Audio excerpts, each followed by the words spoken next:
Have you noticed how while we connect through our senses or to our senses, things seems to slow down a bit, and this sensation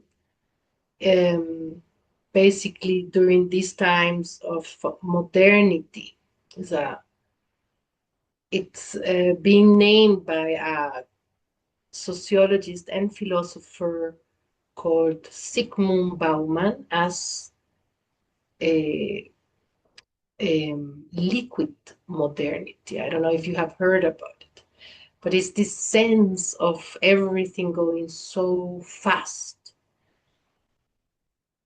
Relationships do not last. Nothing lasts. Yeah. Um, Basically, time goes flying. I have this perception that events change faster than I can follow them, right? It's like, I know I'm not alone in this. There is even this big, amazing theory. It happens to come out in the year 2000 when Sigmund Bauman wrote this book, uh, The Liquid Modernity. And I've always questioned myself because before that, in art history, we used to talk about modern times and modern art, and then postmodern art.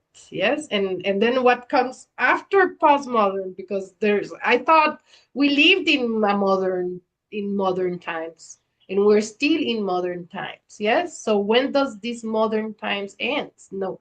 Well, the fact is that from this perspective, we go from uh, this makes more sense to me when he came out with this theory, because he said, no, what is happening is that we used to live in a more concrete modernity before. Yes, it started evolving, and then it became faster and more fluid, and it became so fast that now, it transformed into this liquid modernity.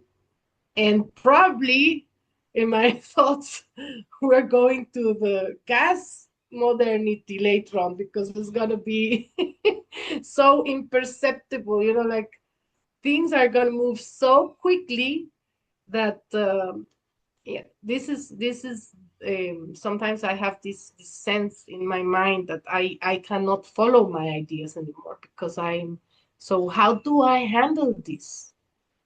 How do I, how can I, um, how can I master my mind?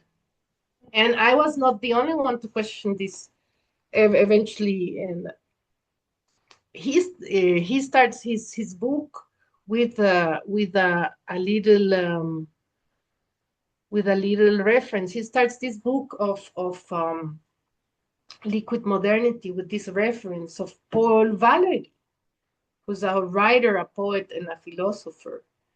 And he wrote the following. He says, interruption, incoherence, surprise are the ordinary conditions of our life. They have even become real needs for many people whose minds are no longer fed by anything but sudden changes and constantly renewed stimuli. We can no longer bear anything that lasts. We no longer know how to make boredom bear fruit. Yes? So the whole question comes down to this: can the human mind master what the human mind has made? And that's how we come to Victoria again. Thank you, Sylvia. Yes, this big question. And you know, this Paul Valery also wrote a phrase that I love that is truly connected to what we are doing today, this morning. And it says the deepest thing in the human being is the skin. And with this, I always connect with my senses, with the feelings, with the touch. And it made me feel, I mean, it made me think about what is the organ that the frontier between the out world and the inner world, the external world and the inner world. And this is our skin. And the skin is what it makes the filter between what I let get in and what I take out when I sweat, when I cry, when I put something on it and it didn't like it, or just make it to the inside. And it's also the pointing start of something and the limit of something. It's just the boundary of the human self, the skin. And the skin also is a translator of what happens, what affects me, what stimulates me. It's a channeler for the touch, for our sense of touch. It gets the temperature of the place or of the people or the ambience, the texture, the tenderness, the hardest, the shape of the things, the danger uh, of an object. The mouth, it also has skin, and it's a connection to the taste, to our sense of taste, and it relish our world. We can get the flavor of the moment.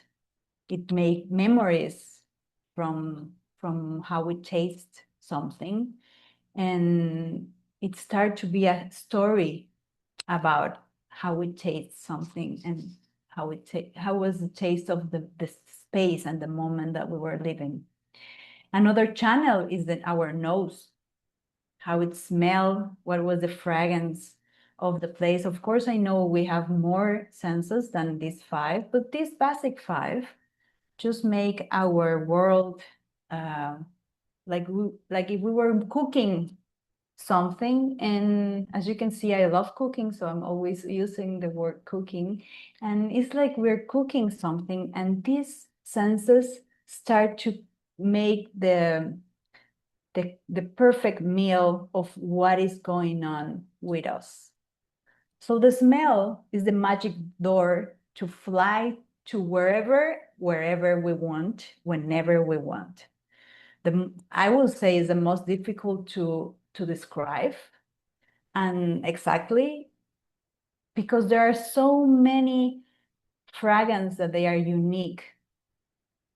They are just there and you cannot compare with anything, but they exist inside ourselves. We have the hearing that comes from our ears, but also from our skin with the vibration. And these sounds make us move or provoke or bring us the calm. We have also the sense of the sight, the view, and it draws in our mind. We can put color, we can put light, or the absence of the light and the absence of the colors. We make albums of our story, of ourselves. We make albums of the others and the world that is around us. We play with images the whole time. Even if we don't see it directly, we create these images in our imagination. Our senses transform the reality in our unique reality, and it cooks our inner world.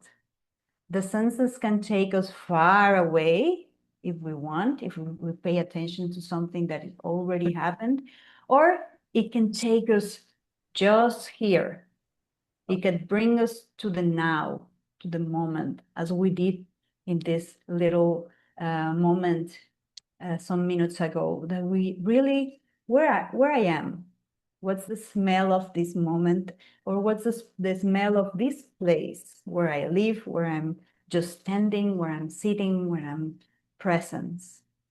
So the senses can make us be really present, can make us really connect with what is happening between the outside world and my inner world.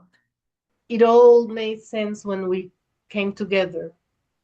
And exactly, this is one of the secrets of creating resistance during these times that we are navigating.